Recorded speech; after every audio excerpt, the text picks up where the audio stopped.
Savais-tu que la toute première déclaration universelle des droits de l'homme n'était pas celle adoptée par l'ONU le 10 décembre 1948, mais une charte écrite bien des années auparavant, en 1236, par le grand Soundiata Keïta, empereur du Mali. Laisse-moi te raconter.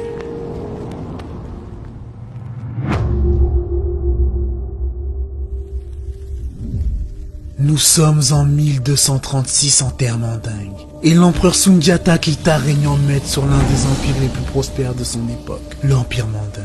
Un empire aussi connu sous le nom de l'empire du Mali, qui s'étendait et englobait de grandes parties des actuels territoires du Mali, de la Guinée-Conakry, de la Guinée-Bissau, du Sénégal, de la Gambie, du Burkina Faso, de la Mauritanie, ainsi que la Côte d'Ivoire. Malheureusement, durant cette époque, certains peuples arabes ont levé des enfants, des femmes et des hommes de tout âge, pour les ramener dans la région de l'actuel Maghreb et les forcer à devenir esclaves.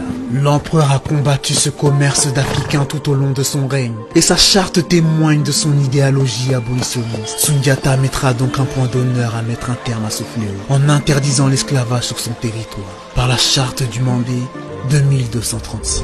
La charte reconnaît les droits égaux pour tous, une justice équitable pour tous, et ça, peu importe ton origine, ta religion, ton ethnie ou ton statut social, que tu sois ressortissant de l'Empire ou pas. À travers cette charte qui servira au monde comme toute première déclaration des droits de l'homme, l'empereur Soundiata Keïta a mis en place une monarchie constitutionnelle. La charte se décline en 7 chapitres et 44 articles, transmis dans un premier temps à l'oral par la confrérie Djeli des chasseurs. Puis elle sera finalement retranscrite à l'écrit dans les années 70 par les intellectuels Wakam Issoufou et Youssouf Tata Cissé. L'UNESCO finira par inscrire la charte du Mandé sur la liste du patrimoine culturel immatériel de l'humanité en 2009.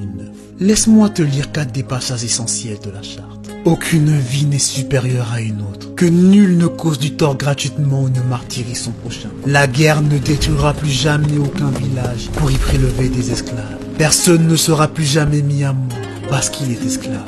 Alors, cher Oustandi, savais-tu que 712 ans avant que l'ONU n'adopte une déclaration universelle des droits de l'homme, un puissant empereur africain exerçait déjà des principes d'égalité et de liberté pour tous.